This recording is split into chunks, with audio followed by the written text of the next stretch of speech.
Bismillahirrahmanirrahim. Assalamualaikum warahmatullahi wabarakatuh. Innal hamdalillah nahmaduhu wa nasta'inuhu wa nastaghfiruh wa na'udzu billahi min shururi anfusina wa min sayyiati a'malina. Man yahdihillahu fala mudilla lahu wa man yudlil fala hadiya lahu. Ashhadu an la ilaha illallah wahdahu la syarika lahu wa ashhadu anna Muhammadan abduhu wa rasuluh sallallahu alaihi wa ala alihi wa sahbihi wa sallama tasliman katsira. Ya ayyuhalladzina amanu taqullaha haqqa tuqatih wa la tamutunna illa wa antum muslimun. Amma ba'd, fa inna asdaqal hadiits kitabullah wa khairal hadi hadi Muhammadin sallallahu alaihi wasallam wa syarrul umuri muhdatsatuha wa kullu muhdatsatin bid'ah wa kullu bid'atin dhalalah wa kullu dhalalatin finnar. Ikhwani ma'asyiral muslimin rahimani wa rahmatullah.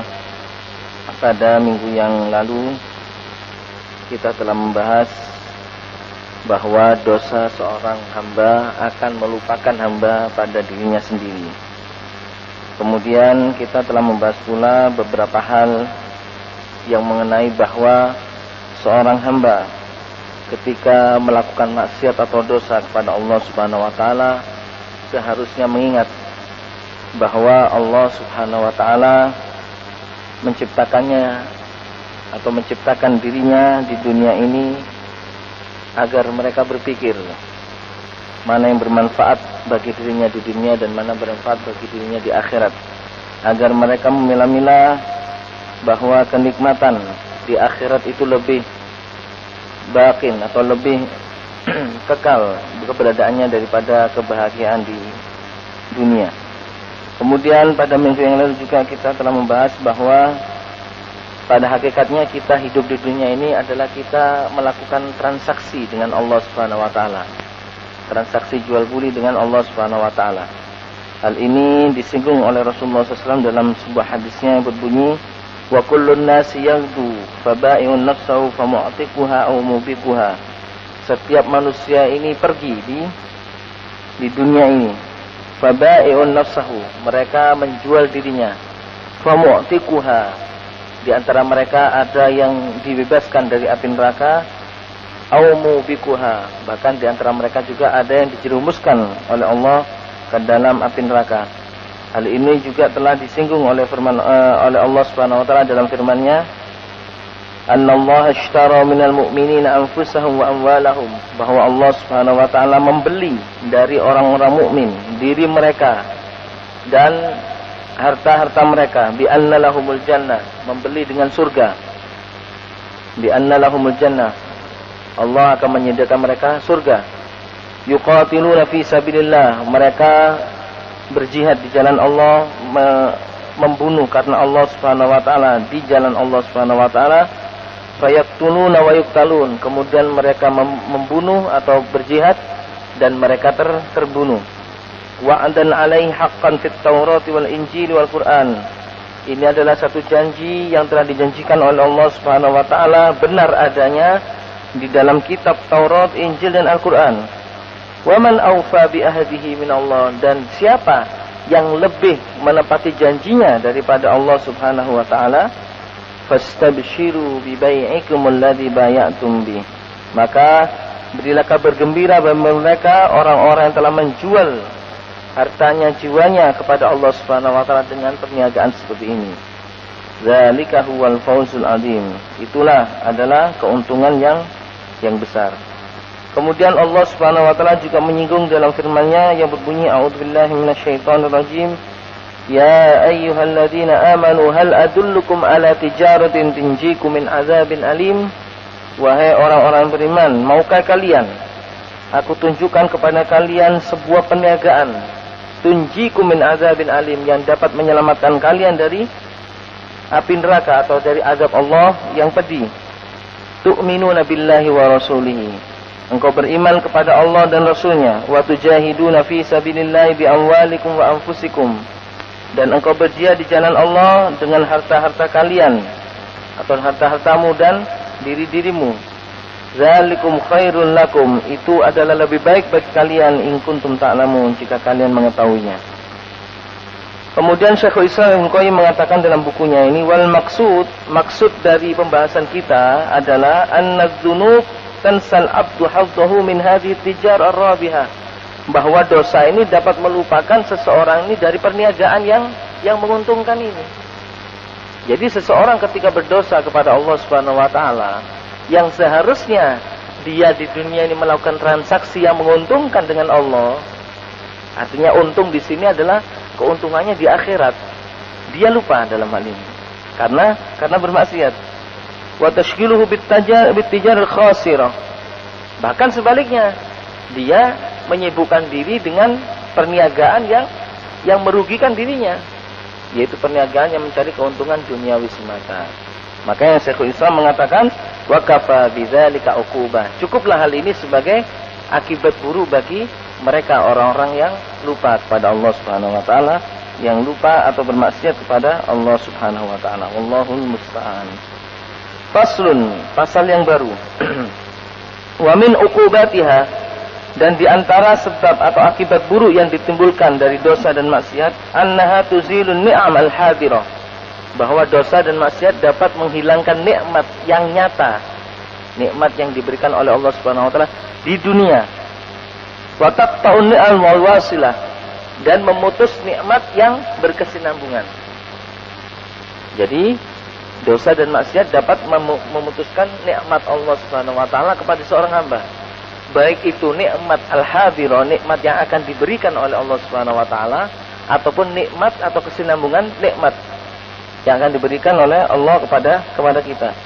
Fatuzilul hasil wa tamna'ul wasil. Maka Allah menghilangkan al-hasil, nikmat yang akan diperoleh. Wa tamna'ul wasil, dan Allah mencegah nikmat ini kepada orang yang bermaksiat, yang melakukan maksiat Allah Subhanahu wa taala. Makanya jangan dianggap remeh ketika Allah Subhanahu wa taala tidak memberikan kita nikmat. Seharusnya kita introspeksi diri kita. Apa yang salah di dalam diri kita? Mungkin kita lupa kepada Allah. Mungkin kita bermaksiat kepada Allah Subhanahu wa taala. Begitu juga orang-orang yang terblinger, ya, dengan adanya nikmat. Dia diberi nikmat oleh Allah Subhanahu wa taala, padahal dia dilulu oleh Allah Subhanahu wa taala. Harusnya hal ini sebagai media introspeksi bagi dirinya. Kenapa saya diberi nikmat yang begitu besar oleh Allah Subhanahu wa taala? Ini adalah cobaan bagi orang-orang yang beriman sebenarnya. Ya. Kenapa dia diberi nikmat oleh Allah Subhanahu wa taala begitu besar? Apakah hal ini ada konsekuensi yang nyata dari Allah Subhanahu wa taala atau bagaimana? Harusnya ada instruksi dari dirinya. Fa inna ni'amallahi ma hafidha mawjudaha bimisli ta'atihi, karena sesungguhnya nikmat Allah Subhanahu wa taala itu apa yang dia jaga, ya. Nikmat Allah itu adalah apa yang dia jaga keberadaannya dengan ketaatan. Jadi nikmat Allah Subhanahu wa taala itu adalah apa yang kita jaga sekarang ini dari ketaatan kita. Sebenarnya Allah Subhanahu wa taala sudah memberikan nikmat kepada kita tanpa kita minta pun, sudah diberi nikmat oleh Allah. Sudah diberi rizki oleh Allah Subhanahu wa taala. Sudah diplot rizki kita oleh Allah Subhanahu wa taala tanpa kita minta pun. Makanya Syekhul Islam mengatakan di sini, sesungguhnya nikmat yang dimaksud nikmat Allah Subhanahu wa taala manakala kita menjaga apa yang sudah ada ini untuk ketaatan kepada Allah. Jadi kita diberi mata oleh Allah Subhanahu wa taala. Sudah ada. Bagaimana kita menjaganya untuk ketaatan kepada Allah? Kita pakai mata kita untuk tadabbur ayatillah, untuk mentadaburi sunnah Nabi sallallahu alaihi wasallam. Kita diberi nikmat oleh Allah Subhanahu wa taala tangan, sehingga kita bisa melakukan sesuatu aktivitas. Berupa apa kita mewujudkan nikmat ini? Yaitu kita menjaga nikmat ini dengan apa? Dengan ketaatan kepada Allah. Yaitu melakukan sesuatu hal yang mengandung taat kepada Allah Subhanahu wa taala. Kaki, kita diberi nikmat oleh Allah Subhanahu wa taala kaki sehingga kita bisa berjalan. Untuk apa nikmat ini? Bagaimana cara menjaganya? Yaitu dengan cara menjaga ketaatan kepada Allah Subhanahu wa taala, melakukan perjalanan ke masjid dan sebagainya. Ini ma'asyiral muslimin rahimani wa rahimakumullah. Sebenarnya pada hakikatnya kita sudah diberi nikmat oleh Allah Subhanahu wa taala. Ini yang dikatakan nikmatul hadirah, yaitu nikmat yang sudah ada. Yaitu dengan cara kita menjaga yang sudah ada ini dengan ketaatan kepada Allah Subhanahu wa taala. Walastajlaba mafquduha bimisli ta'atihi, dan tidak ada sesuatu yang hilang dari kita ya kalau kita menjaga dengan ketaatan kepada Allah Subhanahu wa taala. Bahkan meskipun seseorang yang nampaknya kekurangan, katakan seorang ini buta, tidak mempunyai mata. Artinya dia tidak diberi nikmat oleh Allah Subhanahu wa taala dengan matanya. Ini menurut perkiraan manusia. Tapi ketika dia menjaga ketaatan kepada Allah Subhanahu wa taala, apa konsekuensi yang didapatkan dari Allah Subhanahu wa taala? Allah membuka mata hatinya. Sehingga meskipun matanya mafqud, meskipun matanya tidak ada, ya, dia bisa melihat yang benar. Dia bisa memandang yang benar. Bahkan dia bisa memilah antara yang benar dengan yang batil. Jadi mata hatinya lebih kuat. Makanya jangan heran ketika kita melihat orang tidak punya mata, ya, tidak diberi nikmat oleh Allah Subhanahu wa taala berupa mata, tapi dia bisa kemana-mana, bisa melakukan aktivitas ini dan sebagainya. Jadi ini adalah salah satu buah ketaatan kepada Allah Subhanahu wa taala. Fa inna ma 'indallahi la yunal illa bi ta'atihi. Ini kata Syekhul Islam Ibnu Qayyim rahimahullah, sesungguhnya apa yang ada ya milik Allah Subhanahu wa taala ini tidaklah kita dapat mencapainya, tidaklah kita mendapatkannya kecuali dengan ketaatan kepada Allah. Jangan kita tertipu ma'asyiral muslimin dengan orang-orang yang diberi kekayaan oleh Allah kemudian dia sesat di jalan Allah Subhanahu wa taala. Jangan kita tertipu dengan hal ini. Kadang-kadang memang kita ini melihat di dunia ini apa yang kita lihat saja. Wah, orang ini hidupnya enak, serba ada ya.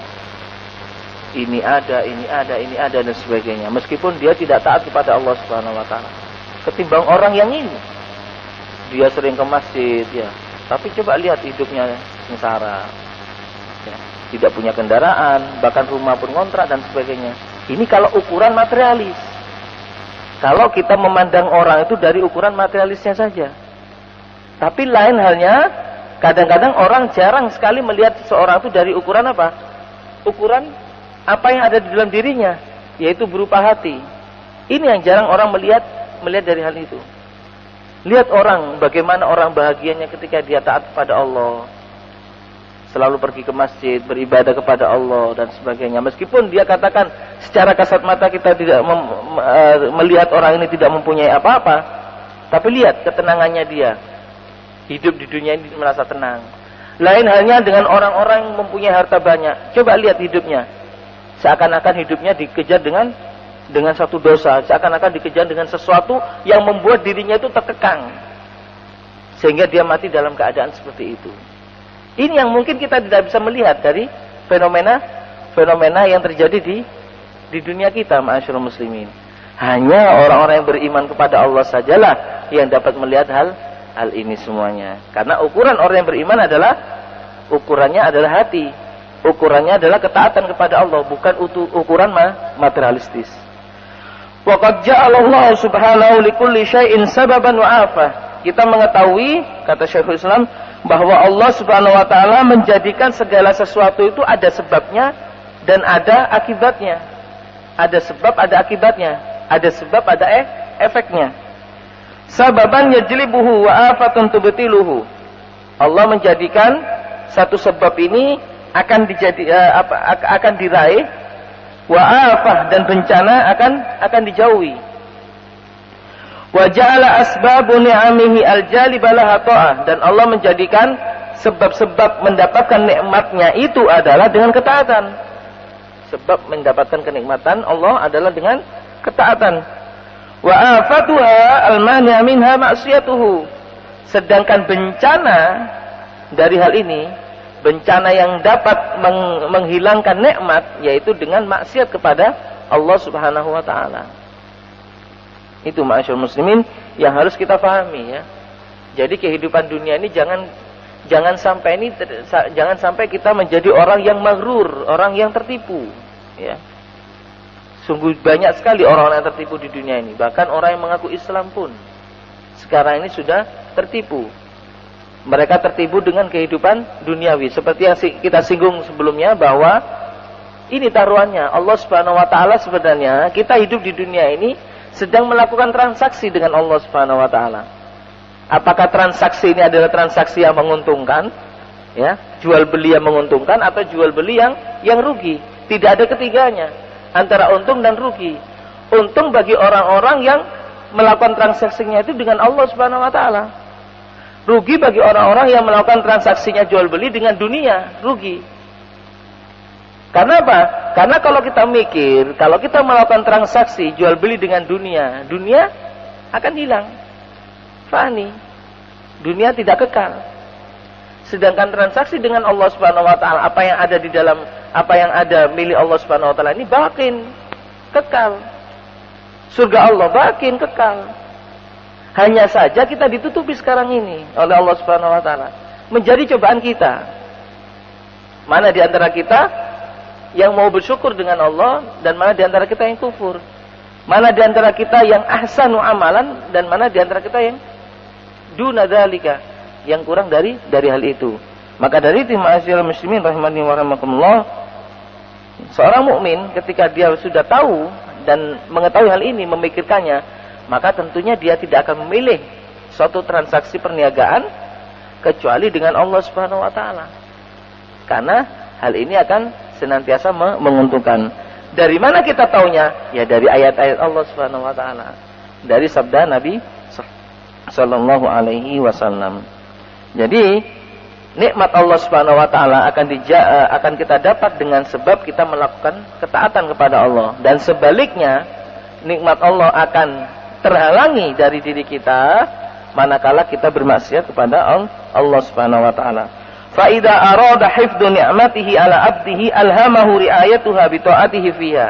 Jika Allah Subhanahu wa taala menginginkan ya bahwa seorang hamba ini akan menjaga nikmatnya, bagaimana Allah Subhanahu wa taala melakukannya kepada hambanya ini? Maka hambanya ini akan diberi ilham oleh Allah Subhanahu wa taala untuk diberi ilham untuk melakukan sesuai dengan ketaatan kepada Allah Subhanahu wa taala. Ini manakala seseorang ini diberi mandat oleh Allah Subhanahu wa taala untuk menjaga nikmatnya. Nah, kita insyaallah taala kita sudah termasuk salah seorang dari mereka ini. Orang-orang menjaga nikmat Allah Subhanahu wa taala. Yaitu kita diberi taufik oleh Allah untuk menjalankan ketaatan kepada Allah. Guna ketaatan kepada Allah Subhanahu wa taala kita pergi ke masjid. Makanya ma'asyiral muslimin, sempat saya singgung terdahulu bahwa syukur kepada Allah itu bukan hanya dengan lisan saja. Justru syukur yang sebenarnya itu adalah manakala kita berjuang, berusaha ya, melakukan amalan untuk ketaatan kepada Allah. Itu hakikat syukur yang sebenarnya. Bukan hanya dengan lisan.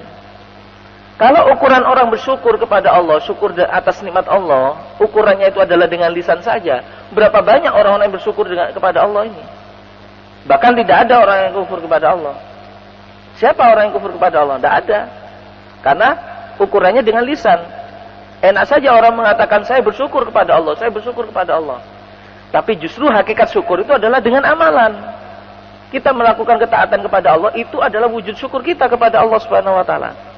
Satu contoh, ketika Rasulullah SAW melakukan sholat malam sampai bengkak kakinya, ini sering saya contohkan, sampai bengkak kakinya, sampai Aisyah melihat fenomena seperti itu, kejadian seperti itu, bertanya kepada Rasulullah SAW, ya Rasulullah, kenapa engkau masih melakukan seperti ini ya Rasulullah? Sholat malam sampai bengkak kakinya itu. Padahal kami tahu dosamu telah diampuni oleh Allah, baik yang telah lalu ataupun yang akan datang. Kenapa engkau masih melakukan seperti ini?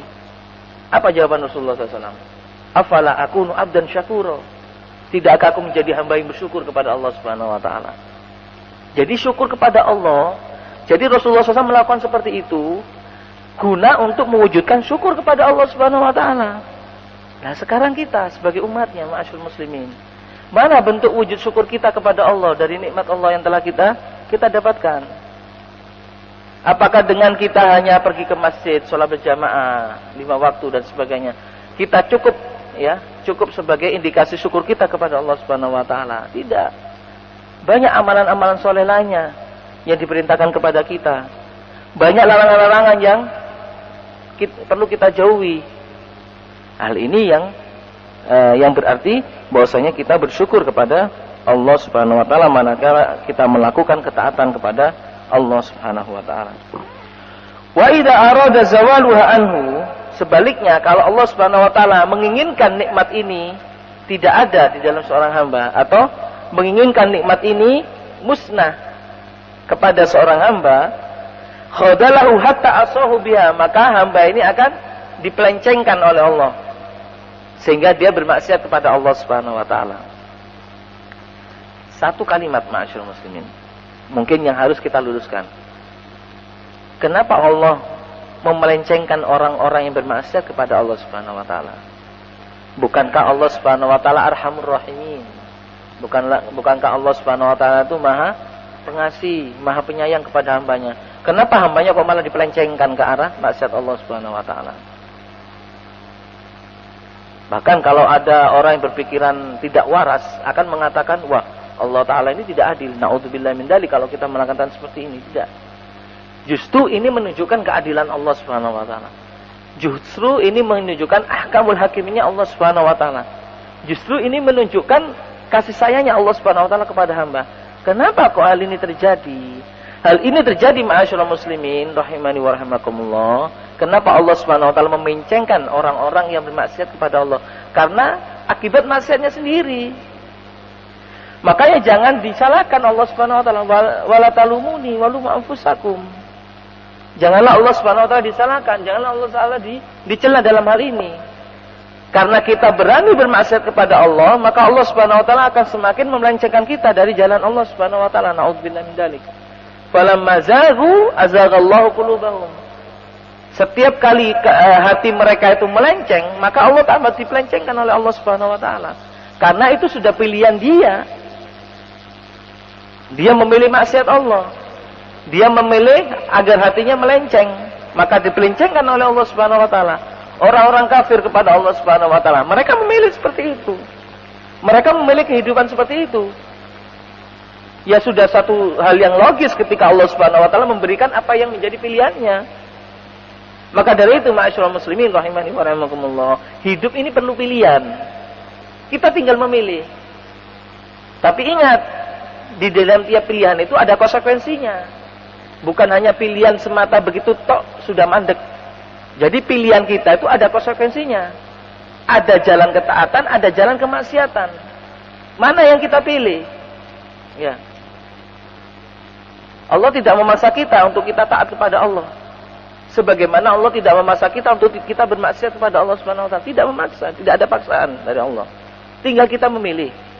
Keterangan sudah ada. Al-Quran sudah diturunkan oleh Allah Subhanahu wa taala. Ada keterangannya sudah jelas. Nasihat-nasihat, perintah-perintah, larangan-larangan, bahkan hadis-hadis Rasulullah sudah diturunkan kepada kita. Sudah jelas di dalam kita. Bagi kita ini sudah jelas. Tinggal kita memilih. Mana di antara jalan ini yang kita pilih? Itu ada konsekuensinya. Kalau kita menjalankan ketaatan kepada Allah Subhanahu wa taala, ya konsekuensinya adalah akan berbuah manis, kita akan mendapatkan surga dari Allah. Sebaliknya kalau kita memilih jalan maksiat Allah Subhanahu wa taala, konsekuensinya apa? Ya salah satu konsekuensinya Allah taala akan memalingkan dia dari jalan Allah.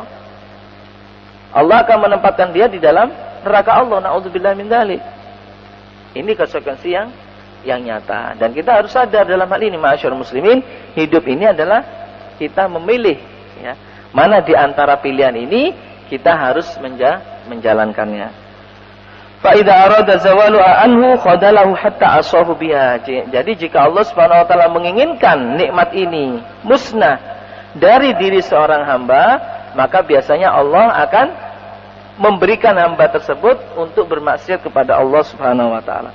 Wa minal ajab, kemudian Syekhul Islam mengatakan, yang kami herankan kata Syekhul Islam, alimal abdu bidzalika musyahadatan fi nafsihi wa ghairihi. Seorang hamba itu telah mengetahui, telah menyaksikan nikmat Allah, mengetahui dan menyaksikan nikmat Allah Subhanahu wa taala, baik bagi dirinya, baik bagi orang lain.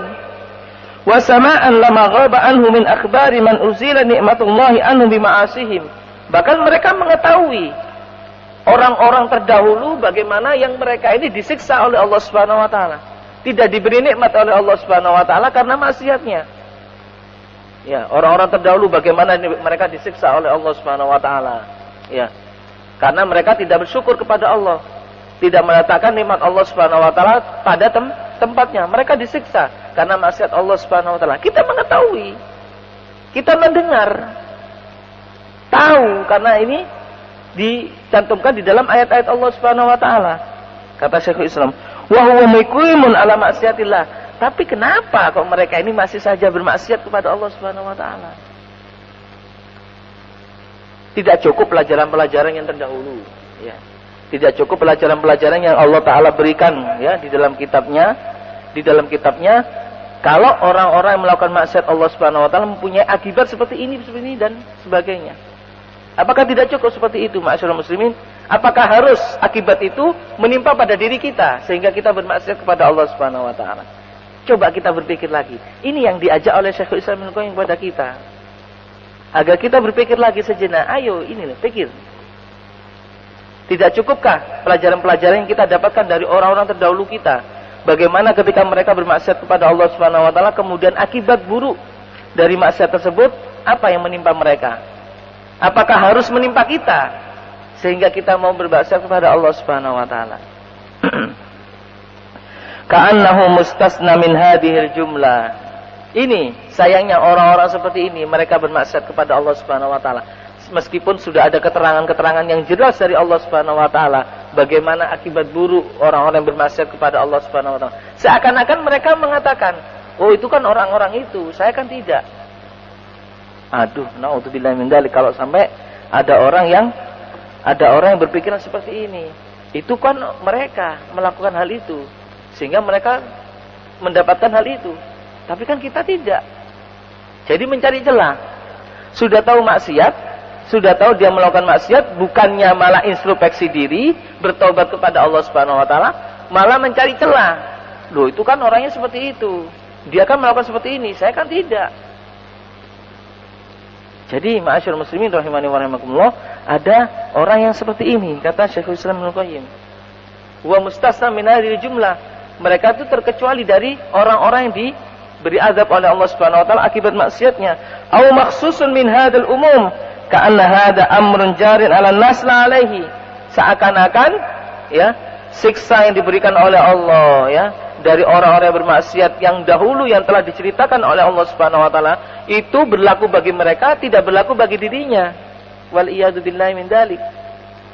Wa wasilun ilal khalqi la ilahi fa ayyu jahlin ablag min hadza. Kata Syekhul Islam kemudian mengingatkan, kebodohan apa lagi yang lebih jelas dari ini? Sudah tahu ya, diberi keterangan oleh Allah Subhanahu wa taala, maksiat itu seperti ini, dihindari. Dia sudah mengetahui akibat-akibat buruk dari maksiat, dari pelajaran-pelajaran terdahulu, umat-umat terdahulu dan sebagainya. Tapi sayangnya dia tidak dapat mengambil pelajaran ini. Malah dia mengambil celah-celah, jalan-jalan yang lainnya. Oh, itu kan bagi mereka, bukan bagi saya dan sebagainya. Fa ayyu jahlin ablagh min hadza, kata Syekhul Islam Ibnu Qayyim. Kebodohan apa lagi yang lebih nampak dari hal seperti ini? Fa ayyu dzulmin lin nafsi fawqa hadza.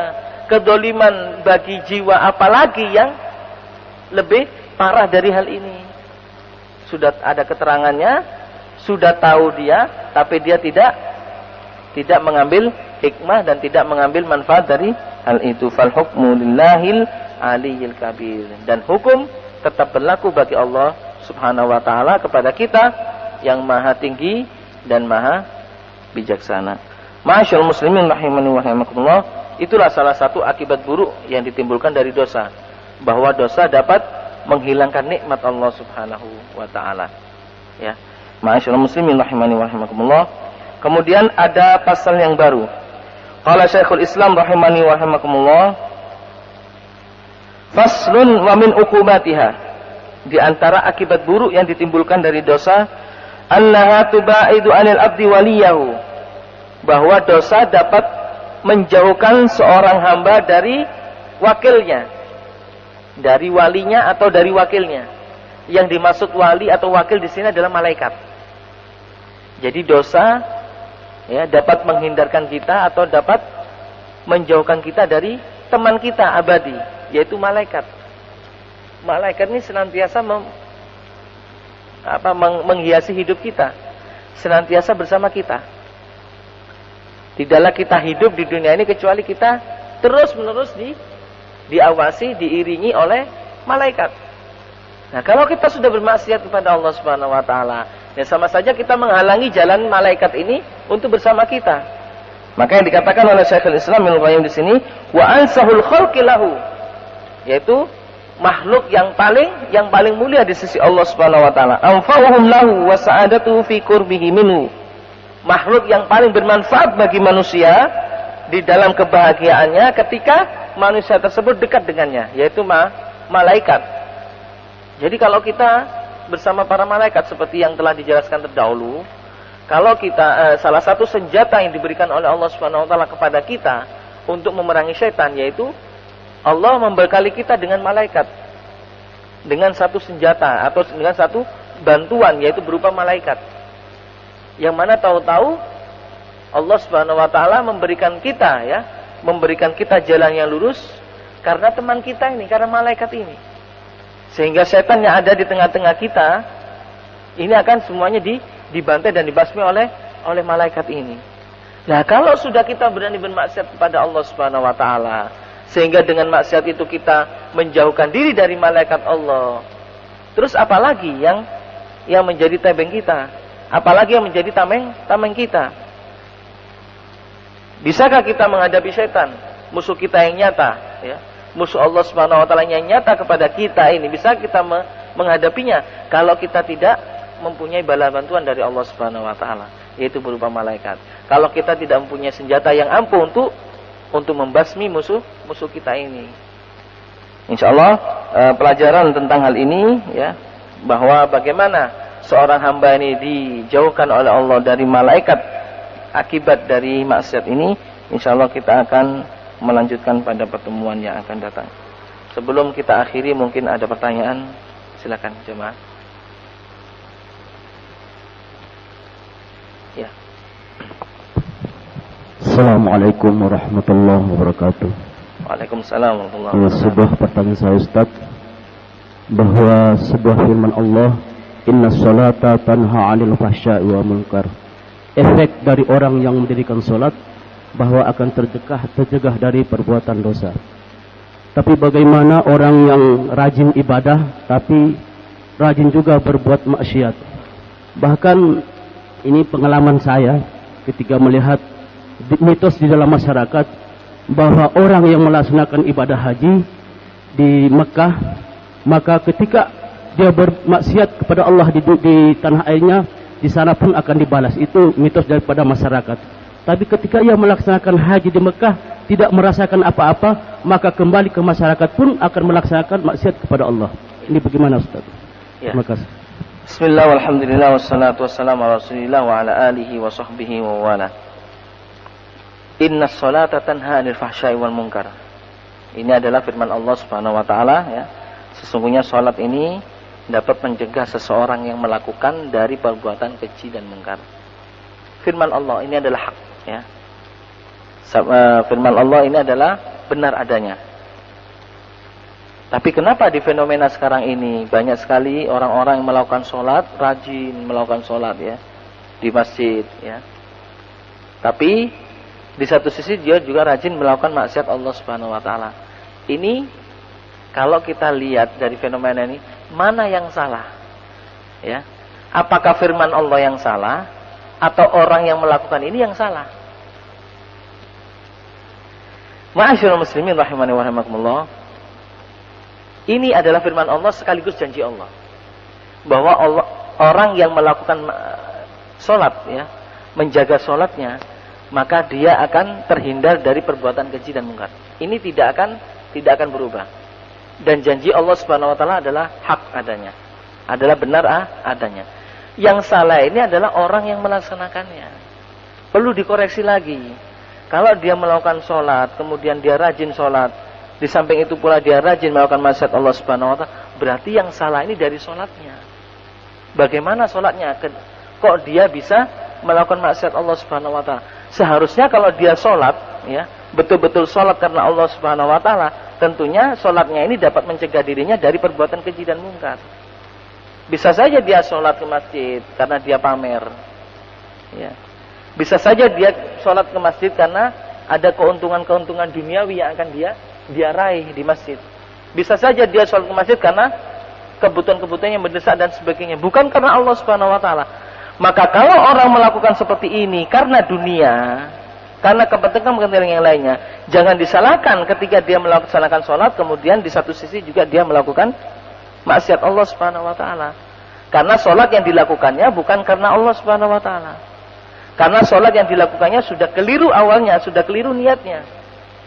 Bagaimana hal ini akan bisa mencegah dia dari perbuatan keji dan mungkar? Tidak akan bisa melakukan perbuatan keji dan mungkar. Begitu pula orang yang berhaji. Ketika orang yang berhaji ya, kemudian ada mitos di masyarakat seperti yang dikatakan tadi, bahwa kalau seseorang ini bermaksiat kepada Allah, dulunya pernah bermaksiat kepada Allah di sebelum hajinya, maka akan dibalas oleh Allah Subhanahu wa taala di sana. Itu adalah sekedar mitos, itu adalah sekedar dakwaan saja, sebenarnya tidak ada. Sehingga hal ini menjadikan dia tambah jauh dari Allah Subhanahu wa taala, tambah melakukan maksiat Allah Subhanahu wa taala. Kenapa hal ini terjadi? Karena dia tidak mengetahui hakikat haji yang sebenarnya. Bahwa haji ini adalah sebuah ibadah yang disyariatkan oleh Allah Subhanahu wa taala, dan itu adalah rukun di antara rukun Islam. Dia tidak melihat hal ini. Yang dia lihat itu adalah kalau dia berhaji nanti dia dikatakan Pak Haji. Orang-orang segan akan dirinya. Ini yang banyak terjadi di masyarakat kita sekarang ini, ma'asyiral muslimin. Dia pergi haji, bukannya dia malah lebih soleh, tapi dia malah toleh, yaitu malah orang yang melenceng dari jalan Allah. Bukannya dia ketika berhaji, bukannya dia menjadi orang yang baik ya, lepas dari kedolimannya, lepas dari kemaksiatannya, malah dia menjadi-jadi setelah berhaji dengan maksiat-maksiat yang dia lakukan. Bukan hajinya yang salah, ma'asyiral muslimin, tapi orang yang melakukan haji ini yang bermasalah. Karena dia tidak mengetahui hakikat haji yang sebenarnya yang dia lakukan. Adalah sebuah perintah Allah, kalau dia belum melaksanakan haji, adalah sebuah perintah Allah, kewajiban dari Allah Subhanahu wa taala yang dia lakukan ya, sehubungan dengan keislamannya. Haji tak ubahnya seperti sholat. Ya. Tidak ada nilai plus di dalamnya. Cuma haji ini dilakukan ya, disyariatkan oleh Allah Subhanahu wa taala bagi orang yang mampu, itu saja. Karena berhubungan dengan ibadah maliyah juga, dengan ibadah yang membutuhkan harta. Wa illa, sebenarnya haji kedudukannya sama dengan sholat. Dia adalah rukun di antara rukun-rukun Islam. Bahkan kedudukannya lebih mulia sholat daripada haji. Sholat itu adalah kewajiban yang kedua setelah syahadat. Sedangkan haji adalah kewajiban yang kelima setelah melakukan semuanya.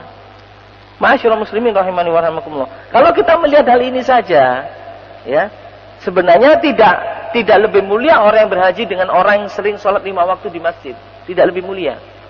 Bahkan lebih mulia orang yang sering sholat 5 waktu di masjid secara berjamaah, asal dia melakukan konsisten karena Allah Subhanahu wa taala, itu lebih mulia daripada orang yang melakukan haji setahun, setiap tahun sekali, tapi dia tidak memahami makna haji yang sebenarnya. Tidak memahami arti haji yang sebenarnya. Dia berhaji cuma hanya sekedar melancong. Dia berhaji cuma hanya sekedar dikatakan Pak Haji, berhaji setiap tahun, supaya orang-orang segan dengannya. Dia tidak lebih mulia dengan orang yang sering sholat 5 waktu di masjid, tidak. Ma'asyiral muslimin rahimani wa rahimakumullah. Kalau kita sudah melakukan hal ini, memikirkan hal ini, niscaya apa yang menjadi ketaatan kita kepada Allah Subhanahu wa taala akan mencegah kita dari perbuatan keji dan mungkar. Salat kita ini akan menjadi ukuran kita. Jadi manakala kita beribadah kepada Allah Subhanahu wa taala dengan melakukan salat ya, berjamaah di masjid ya, karena Allah Subhanahu wa taala, insyaallah salat kita ini akan mencegah kita dari perbuatan keji dan mungkar. Ini adalah yang difirmankan oleh Allah, dan firman Allah Subhanahu wa taala benar adanya dan berlaku bagi kita. Wallahu taala alam. Ya. Betul, ya. Ya, seperti yang kami katakan tadi, karena memang masalah ibadah ini tidak lepas dari hal itu, ya.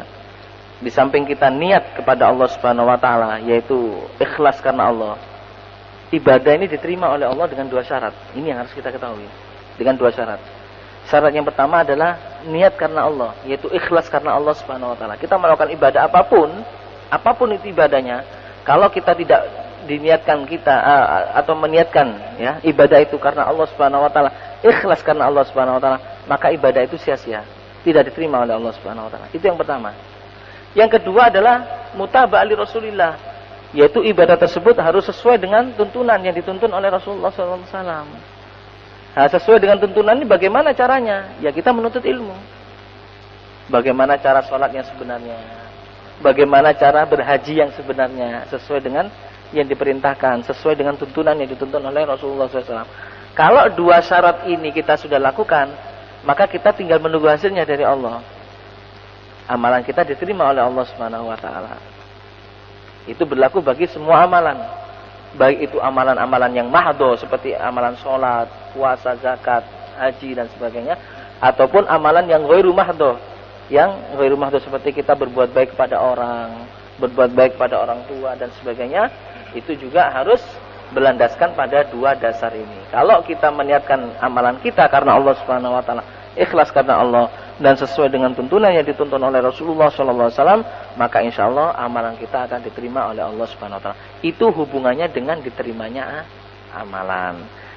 Tapi kalau hubungannya dengan kita mencegah diri kita dari hal yang keji dan mungkar, maka harus betul-betul kita ikhlaskan karena Allah Subhanahu wa taala, di samping kita melakukan ibadah itu dengan ilmunya. Ini yang sulit, masyaallah muslimin. Bahkan berapa banyak orang yang melakukan ibadah sesuai dengan tuntunan yang dituntun oleh Nabi SAW, tapi karena niatnya bukan karena Allah Subhanahu wa taala, akhirnya ya tidak dapat mencegah dia dari perbuatan keji dan mungkar. Ya sama saja dia melakukan seperti itu, karena pada dasarnya dia tidak melakukan perbuatan keji dan mungkar. Itu masyaallah muslimin yang perlu digarisbawahi.